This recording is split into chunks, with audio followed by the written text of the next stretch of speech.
Hello दोस्तों, स्वागत है हमारे यूट्यूब चैनल में। दोस्तों, झारखंड और महाराष्ट्र का चुनाव परिणाम आया, नतीजा आया और क्या हो रहा है आप भी जानते हैं।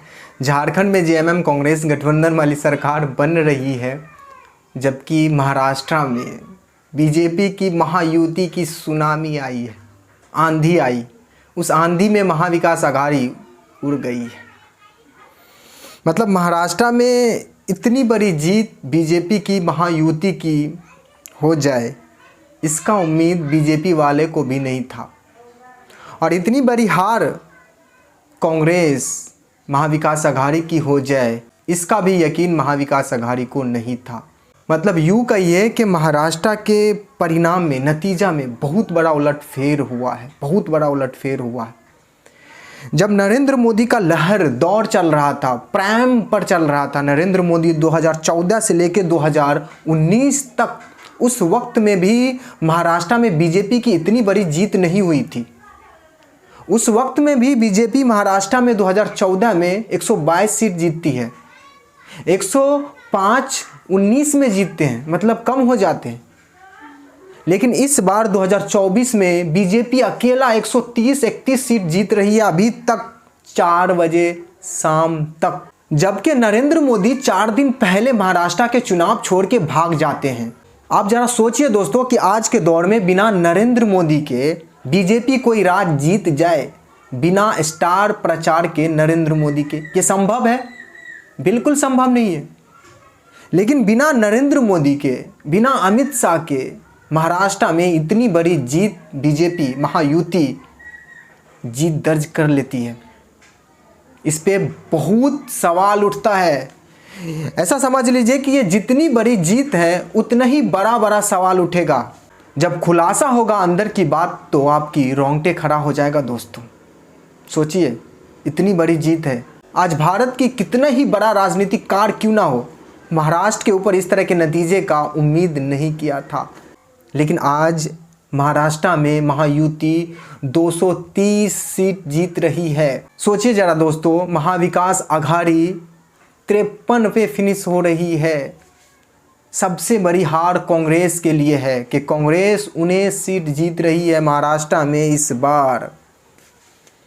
जब नरेंद्र मोदी का लहर था, सुनामी था 2014 से 19 तक, उस वक्त में भी कांग्रेस महाराष्ट्र में पिलर की तरह खड़ा था, पिलर की तरह।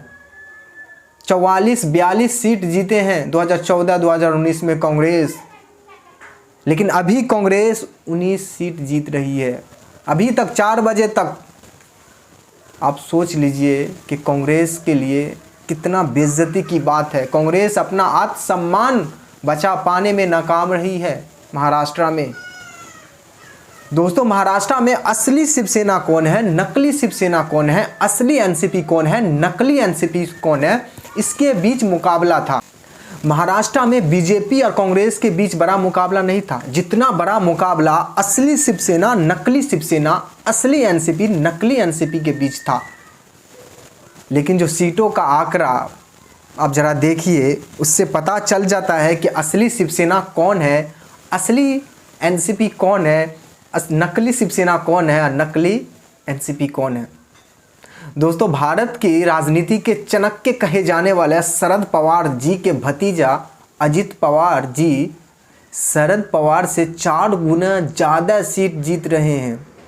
अब जरा देखिए दोस्तों, एनसीपी शरद पवार 12 सीट जीत रहे हैं, उनके भतीजा अजित पवार 40 सीट पे आगे हैं अभी तक। जरा सोचिए, शिवसेना उद्धव 20 सीटों पे आगे चल रहा है, जबकि एकनाथ शिंदे की शिवसेना 54 सीटों पे आगे है। जरा सोच लीजिए कि असली शिवसेना कौन साबित हुआ है। अब बीजेपी की बात कर लीजिए दोस्तों, बीजेपी अभी 131 सीटों पे आगे है 4 बजे तक, 131 सीटों पर। 2014 में इतनी सीट नहीं जीती थी बीजेपी, 19 में भी नहीं जीती थी मोदी लहर के बावजूद भी। उस चुनाव प्रचार में, उस इलेक्शन में मोदी अमित शाह अपना पूरा ताकत झोंक दिया था, जितना हथकंडे थे सब आजमा लिए थे। इसके बावजूद भी बीजेपी 122 से आगे नहीं बढ़ पाई थी। अब जरा सोचिए, नरेंद्र मोदी, अमित शाह इस बार महाराष्ट्र 4 दिन पहले छोड़ के चले जाते हैं और इसके बावजूद भी बीजेपी महायुति की इतनी बड़ी जीत हो जाती है जिससे भारत की राजनीति में भूचाल आ जाता है, तूफान आ जाता है और इतनी बड़ी जीत पे इतने ही बड़ा सवाल उठता है। लेकिन अभी ये केवल सवाल है और इसका खुलासा होगा तो हम सबको पता चलेगा कि ये सच में इस तरह की इतनी बड़ी जीत क्या महाराष्ट्र में इस बार संभव था। दोस्तों, जैसे ही चुनाव प्रचार शुरू हुआ महाराष्ट्र में, योगी से लेके नरेंद्र मोदी तक जिस तरह के भाषण, जिस तरह के हिंदुत्व का कार्ड महाराष्ट्र में खेला, वो बहुत काम कर गया। चुनाव के नतीजे से लगता है कि वो बहुत काम कर गया। योगी कहता है बटोगे तो कटोगे, नरेंद्र मोदी कहता है एक रहोगे तो सेफ रहोगे। उससे पहले नरेंद्र मोदी भी कह चुका है महाराष्ट्र में ही, अगर आप बटोगे तो लोग महफिल सजाएंगे।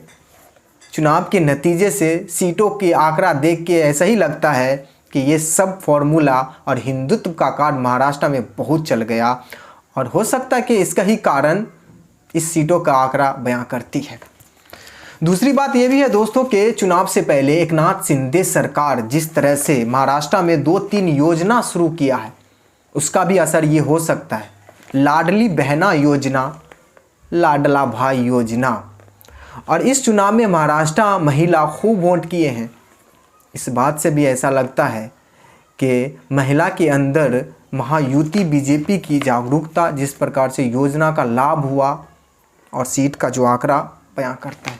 यूँ समझ लीजिए, कटोगे तो बटोगे, एक रहोगे तो सेफ रहोगे, बटोगे तो लोग महफिल सजाएंगे, लाडली बहना योजना, लाडला भाई योजना, ये सब महाराष्ट्र के लिए गेम चेंजर साबित हुआ।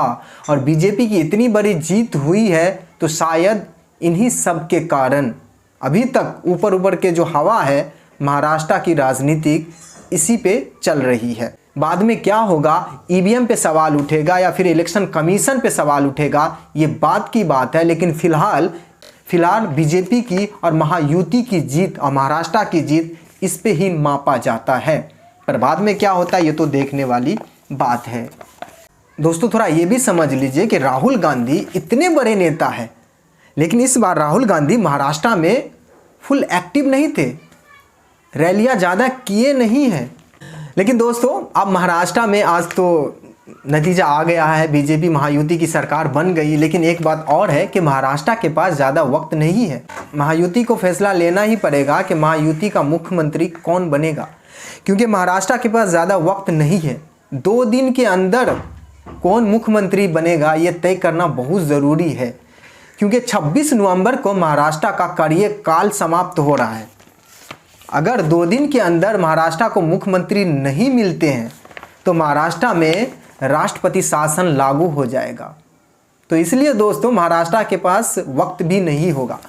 लेकिन दोस्तों, बीजेपी के पास जो सीटों का आंकड़ा है उससे साफ जाहिर है कि देवेंद्र फडणवीस महाराष्ट्र के अगला मुख्यमंत्री बनना चाहिए, क्योंकि 131-30 सीट आपके पास है, 145 का बहुमत का आंकड़ा है। मुझे नहीं लगता है कि कोई दिक्कत होना चाहिए कि महाराष्ट्र का अगला मुख्यमंत्री कौन बने। लेकिन दोस्तों, एक बड़ा सवाल है कि क्या एकनाथ शिंदे, अजित पवार सीएम की कुर्सी को लेकर इतना आसानी से मान जाएंगे या नहीं मानेंगे, अगले कुछ घंटा में पता चल जाएगा। क्योंकि दोस्तों महाराष्ट्र के पास टाइम नहीं है। पर दोस्तों, महाराष्ट्र में इतनी बड़ी जीत बीजेपी के लिए, महायुति के लिए, महाराष्ट्र की जनता के लिए मुबारक हो। और महाराष्ट्र की जनता की जो जनादेश है वो शायद स्वीकार करना चाहिए। लेकिन सवाल इस पे उठेगा, बड़ा सवाल उठेगा, बड़ा खुलासा होगा। तब तक तो सरकार बन जाएगी महाराष्ट्र में, महाराष्ट्र को अगला मुख्यमंत्री मिल जाएगा मेरे हिसाब से।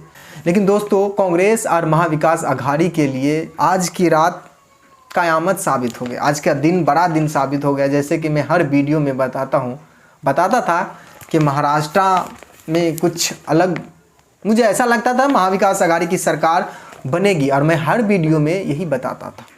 झारखंड में भी कि मैं कहा था कि कोल्हान की क्षेत्र तय करने वाली है कि इस बार किसकी सरकार बनने जा रही है। अगर आप झारखंड की सीटों की देखोगे आंकड़ा तो आपको समझ जाएगा कि कितना सच है झारखंड में आदिवासी बहुल्य सीट और कितना पावरफुल है। और झारखंड में किसकी सरकार बनेगी वहाँ की आदिवासी बहुल्य सीट ही तय करती है। और आज झारखंड में जो सरकार बनी है वो आदिवासी बहुल्य सीट ही तय किया है। इसलिए झारखंड की जनता को मुबारक हो, महाराष्ट्र की जनता को मुबारक हो, लेकिन ये कांग्रेस का सेटबैक का टाइम है, सोचने का टाइम है महाविकास आघाड़ी के लिए। बैठ के विचार के, और इतनी बड़ी हार कैसे हार गई महाविकास आघाड़ी, इस पे क्या कर सकते, क्या जांच होनी चाहिए, जो भी करना चाहिए, क्योंकि दोस्तों ये बड़ी हार है, बहुत बड़ी हार है। किसी को उम्मीद नहीं थी कि इतनी बड़ी हार महाविकास आघाड़ी हार जाएगी महाराष्ट्र में, किसी को यकीन नहीं था। लेकिन दोस्तों आज की शाम, आज की नतीजा, आज की रिजल्ट में ये देखने को मिला है। दोस्तों बाद बाकी इस जीत के ऊपर 2 सवाल मैं आपसे पूछना चाहूँगा कि इतनी बड़ी जीत उम्मीद से भी कई गुना ज़्यादा है, क्या ये फेयर इलेक्शन करके हुआ है या फिर कुछ गड़बड़ है? दूसरा सवाल ये दोस्तों कि महाराष्ट्र का अगला मुख्यमंत्री किसको बनना चाहिए? अगर सीटों के हिसाब से बात करें तो देवेंद्र फडणवीस को मुख्यमंत्री बनना चाहिए, लेकिन सवाल ये है एकनाथ शिंदे, अजित पवार क्या सीएम के पद के लिए राजी होंगे या नहीं होंगे? क्योंकि दोस्तों दोनों के पास अच्छी खासी संख्या है। तो दोस्तों होता क्या है ये देखने वाली बात। बाकी दोस्तों आपकी क्या राय है इन दोनों सवाल में से, क्या होना चाहिए महाराष्ट्र में? आप भी अपना राय इस वीडियो के कमेंट में हमें दे